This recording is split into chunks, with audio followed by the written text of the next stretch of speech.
High everyone, welcome শিউজ new blog. আজকের ব্লগে আমি নিয়ে চলে এসেছি আমার বার্থডের দিনটা তোমাদের সাথে শেয়ার করতে। তো যাই হোক, আমার বার্থডে ছিল 1 জুলাই। 30 জুন আমি মিডনাইটে আমার ফার্স্ট কেক কাটি।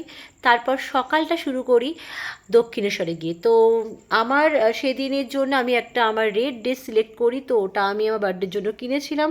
আমি চিন্তা করেছিলাম যে দিনটা শুরু করব একটা লাল রং দিয়ে। লালটা আমার ফেভারিট কালার এবং আমার মনে হয় যেন রেডটা পরলে আমাকে একটু বেশি ভালো লাগে। তো যাই হোক, সব মিলিয়ে দিনটা খুব সুন্দর করে আমি শুরু করি এবং দক্ষিণেশ্বরের এত সুন্দর ওয়েদারটাকে উপভোগ করি। কপালটা ভালো ছিল, হয়তো সেদিন বৃষ্টি হয়নি, কারণ আমার বার্থডের সাথে বৃষ্টি তো কানেক্ট থাকেই।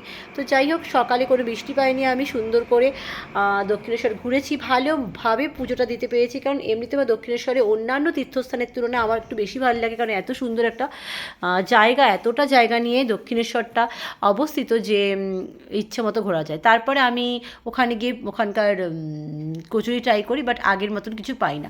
বাড়ি চলে আসার সাথে সাথে দেখি আমার 2 স্টুডেন্ট নিয়ে চলে এসেছে আমার জন্য কেক আর পায়েস করি। তারাই আমাকে এরকম অদ্ভুত সাজিয়ে বললো যে চলো কেক কাটো। তো তাদের কাছে আমি প্রিন্সেস হতে পারি হয়তো।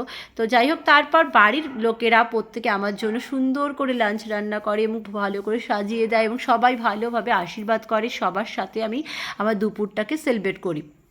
তারপর রাতে সেলিব্রেশন স্টার্ট হয়ে যায়।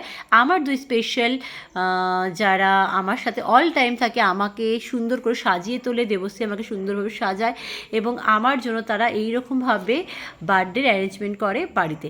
তো যাই হোক, ওরা অনেকটা করেছে। আমার 3টে স্পেশাল কেক আসে আমার জন্য এবং 3জন স্পেশাল পার্সন আমার জন্য কেক নিয়ে আসে। তো আমার জন্য যে এতটা সুন্দর করে ওরা সাজিয়ে তুলেছিল আমার বার্থডেটাকে, আমি সত্যি তার জন্য গ্রেটফুল।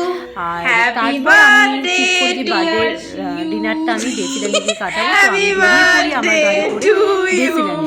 তো তার আগে বার্থডে অনেকগুলো পিকচার বাড়িতে তুলে নিই এবং দেবশ্রী থাকে না পিকচারে। যাই হোক, ও কোনো সময় পিকচার তোলে না। তারপরে আমি বাড়ি থেকে কিছু পিকচার তোলার পর বেরিয়ে পড়ি ডেসিল্যান্ডের জন্য। তো সেখানে যাই, তো সেখানকার অ্যাম্বিয়েন্সটা তোমাদের সামনে তুলে ধরছি। ওপরে রুফটপে ভেবেছিলাম বসবো, বাট এত বৃষ্টি হচ্ছিলো যে রুফটপে বসা পসিবল ছিল না। তো রুফটপের কিছু পিকচার আমি তুলে আমি নিচেই চলে যাই। নিচে প্রচণ্ড সাউন্ড হচ্ছিলো।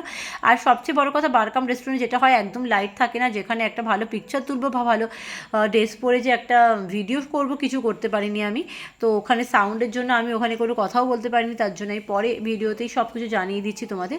তো অবশ্যই একটু কস্টলি, একটু তোমরা টাইম নিয়ে যখন যাবে স্পেশাল পার্সনের সাথে যেও, ভালো লাগবে, খারাপ লাগবে না। অ্যাম্বিয়েন্সটা অবশ্যই ভালো, কিন্তু হ্যাঁ, ফুড কোয়ালিটির তুলনায় ফুডগুলো একটু মানে একটু কস্টলি লাগবেই। তো প্রচণ্ড সাউন্ড হচ্ছিলো ওখানে, আর প্রচণ্ড সাউন্ডে আমি কোনো কথা বলতে পারছিলাম না। তাই তোমাদের জাস্ট ভিডিও করেই দেখিয়ে দিই যে মানে ভেতরটা কেমন ছিল। ভেতরটা তো আমার খুব ভালো লেগেছিলো, বাট এত অন্ধকারে আমার ঠিক মানে এটাই মনে হচ্ছিলো যেন আমার শ্বাসটা আমি ঠিকভাবে দেখাতে পারিনি। তো তোমরা বলো আমাকে কেমন লাগছে, আর ভিডিওটা যদি ভালো লাগে তো অবশ্যই লাইক আর সাবস্ক্রাইব করো। তো সেদিন রাত্রিটা এইভাবে কাটানোর পর পরের দিন সকালে যে একটা সারপ্রাইজ ওয়েট করছিল সেটা বুঝতে পারিনি। পরের দিন আমার এক স্টুডেন্টরা, একটা ব্যাচ ক্লাস 11, ওরা আমার জন্য আবার একটা কেক নিয়ে আসে এবং ওখানে আবার কেক কাটিং হয়। সব মিলে সেই দিনটাও আমার খুব ভালো যায়। তো বার্থডে সেলিব্রেশন তো আমার প্রতি বছরই আমি আমার মতন করে তৈরি করিনি, কারণ আমার মনে হয় ওটা আমার দিন। তো ওই দিনটা আমি একটা দিন ছুটি নিই আমি আমার প্রফেশন থেকে, এবং রোজ তো পড়ানোর চাপ থাকেই, তার ফাঁকে এই একটা দিন আমি নিজেকে দিই এবং সেই দিনটা পুরোটা আমি আমার মনের মতন করে কাটাই। তো এবছর বার্থডেটা আমার মনের মতন করে ভালোভাবে কেটেছে। সব মিলিয়ে সব কিছুই আমি আমার বার্থডেতে এনজয় করেছি। তো রাতেও যে ডেসিল্যান্ডে যে গেছিলাম সেটা আমার যাওয়ার ইচ্ছা ছিল, তো আমি ভালোভাবে ওই জায়গাটাকেও মানে উপভোগ করেছি। তো তার যেহেতু আমি ড্রিঙ্কস করি না, তো আমার মনে হয় আমার জন্য ওই জায়গাটা না। তো তোমরা যেতে পারো, তোমাদের ভালো লাগবে, তোমাদের স্পেশাল পার্সনদের সাথে যেতে পারো। রাতের সেলিব্রেশন শেষ হওয়ার সাথে সাথে সকালে আবার একটা নতুন সারপ্রাইজ ছিল। ক্লাস 11 আমার জন্য নিয়ে চলে এসেছিলো একটা কেক এবং তারা সুন্দরভাবে আমার বার্থডেটাকে সেলিব্রেট করেছে। আমার কাছে তো খুবই স্পেশাল ছিল, কারণ বাচ্চাগুলো যে আমার জন্য চিন্তা করেছে এটাই আমার কাছে অনেক। তো অনেকেই আমাকে উইশ করেছে, থ্যাংক ইউ সো মাচ। সবার যদি ভালো লাগে ভিডিওটা লাইক আর সাবস্ক্রাইব করে দিও।